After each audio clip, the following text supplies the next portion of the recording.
তারপরের ভুলটা হচ্ছে আপনার হাফ ক্লাসে বাইক চালানো। এটা আমাদের অনেকের মধ্যে স্বভাবটা আছে। আপনার ট্রাফিকে গেলেন বা ঢাকার ট্রাফিকের মধ্যে এটা খুব কমন ধরা যায়।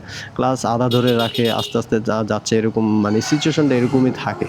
কিন্তু অনেকেরও আবার এমনিতেও ভালো টানাটানি করতেছে তারপরেও হাফ ক্লাস ধরে রাখে। এটা করলে ক্লাস প্লেট আসলে ধীরে, ধীরে পুড়তে থাকে। আপনার ইঞ্জিনে হিট বাড়ে, মাইলেজ কমে।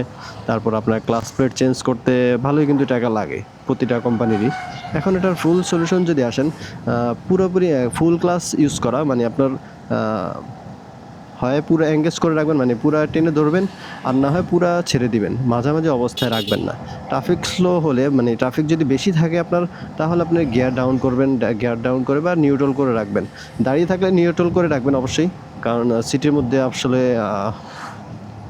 ক্লাস ধরে রাখাও একটা প্যারা যদি এক জায়গায় জ্যামে বসে থাকা লাগে। তো সেখানে আপনি নিউট্রাল করে রাখবেন। আর যদি চালানোর প্রয়োজন হয় তখন আবার আস্তে করে গিয়ারটা ছেড়ে একটু স্পিড করে পুরা ছেড়ে দিবেন। মানে ধরে রাখবেন না, মাঝামাঝি ধরে রাখার কারণে এটা আপনার ইস্যু তৈরি হবেই।